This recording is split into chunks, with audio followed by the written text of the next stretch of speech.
Friends, நம்ம இன்றைக்கி ஒரு டிஃப்ரெண்ட்டாக ஒரு கிரேவி குழம்பு செய்ய போகிறோம். நம்ம தீபாவளிக்கு சுட்ட முறுக்கோ இல்லை வீட்டில் இருக்க முறுக்கோ வச்சுருந்தோன்னா அது நம்ம பசங்க சாப்பிட மாட்டாங்க.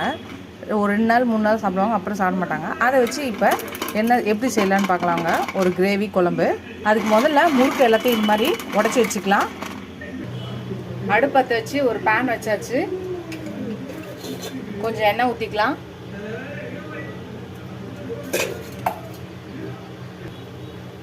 கடுகு,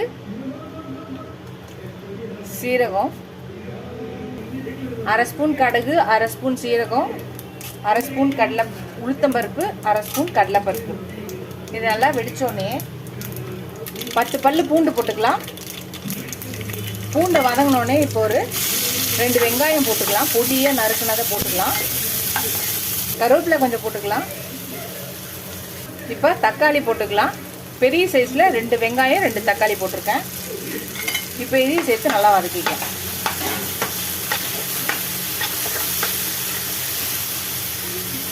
இதுக்கு தேவையான உப்பு போட்டுக்கலாம். முறுக்குலேயே உப்பு இருக்கும், நம்ம போட்டிருக்கோம். அதனால் தேவைக்கேற்ப போட்டுக்கலாம். அப்புறம் வேணும்னா போட்டுக்கலாம். இப்போ இதையும் சேர்த்து நல்லா வதக்கிக்கலாம்.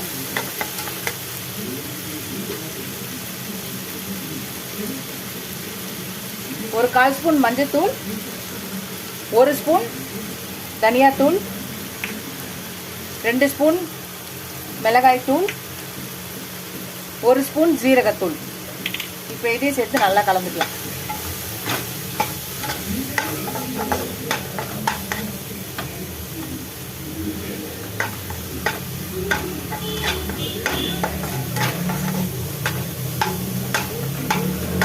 நல்லா வதக்கியாச்சு.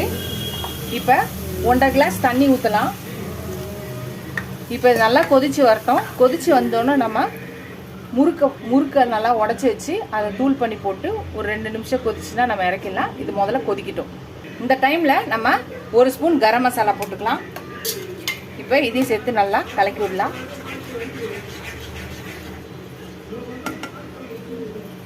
இப்போ நல்லா கொதி இருந்துச்சு. நம்ம புட்டு வச்சுருந்தா முறுக்கு எல்லாத்தையும் போட்டுடலாம்.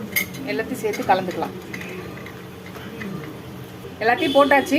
ஒரு கலக்கிட்டு ஒரு 2 நிமிஷம் கொதிக்கிட்டோம். அதுக்கப்புறம் நம்மளோட முறுக்கு குழம்பு ரெடி ஆகிடும். முறுக்கு கிரேவி ரெடி ஆகிடும். நீங்கள் இதே மாதிரி முறுக்குக்கு பதில் காரா சேவு, காரா பூந்தி எது வேணாலும் போட்டு இதை நம்ம செய்யலாம். இது சாப்பாடுக்கு, ரச சாதத்துக்கு தொட்டுக்கவும் செய்யலாம். இதை பெசஞ்சுக்கும் செய்யலாம். இட்லி, தோசை, சப்பாத்தி எதுக்கு வேணாலும் நீங்கள் எதாவது சைட் டிஷ்ஷாகவும் வச்சுக்கலாம். கொதிக்கிட்டோம். அவ்வளோ ஃப்ரெண்ட்ஸ், நம்மளோட முறுக்கு குழம்பு ரெடி ஆயிடுச்சு. நம்ம இதை எடுத்து பரிமாற வேண்டியதான். நீங்களும் இந்த ரெசிபியை ட்ரை பண்ணி பாருங்கள். அவ்வளோதான், நம்ம சர்வ் பண்ணியாச்சு. இது கூட நீங்கள் ரைஸோ, இட்லி, தோசை, சப்பாத்தி எதுக்கு வேணாலும் நீங்கள் இந்த கிரேவியை ரெடி பண்ணி கொடுக்கலாம். இந்த ரெசிபியை பார்த்த உடனே ட்ரை பண்ணுங்கள். டக்குன்னு நீங்கள் முறுக்கு தீபாவளிக்கு செஞ்ச முறுக்கோ இல்லையா கடையில் வாங்கிட்டு வந்த முறுக்கோ ஒரு 2 நாள் சாப்பிட்டுட்டு மீந்துடும். அந்த டைமில் நீங்கள் இந்த கிரேவியை செய்யுங்க. காராசேவு, முறுக்கு, காரா பூந்தி எதில் வேணாலும் நீங்கள் இந்த கிரேவியை ட்ரை பண்ணி பார்க்கலாம். ட்ரை பண்ணி பார்த்துட்டு எப்படி இருக்குன்னு சொல்லுங்கள். ஃபஸ்ட் டைம் என் சேனலில் பார்க்குறவங்க சப்ஸ்கிரைப் பண்ணிட்டு பாருங்கள். ஃபுல் வீடியோ பாருங்கள். உங்கள் ஃப்ரெண்ட்ஸ்க்கு இந்த சேனலை ஷேர் பண்ணி சப்ஸ்கிரைப் பண்ண சொல்லுங்கள். Keep supporting my channel, keep வாட்சிங் மை ஃபுல் வீடியோஸ். இதுவரை சப்ஸ்கிரைப் பண்ண எல்லா ஃப்ரெண்ட்ஸ்க்கும் தேங்க்ஸ். சப்ஸ்கிரைப் பண்ணாதவங்க எல்லாம் சப்ஸ்கிரைப் பண்ணிட்டு பாருங்கள். இதோட அடுத்த வீடியோவில் இன்னும் அடுத்த ரெசிபியில் பார்க்கலாம். டாடா, பாய் பாய் ஃப்ரெண்ட்ஸ்.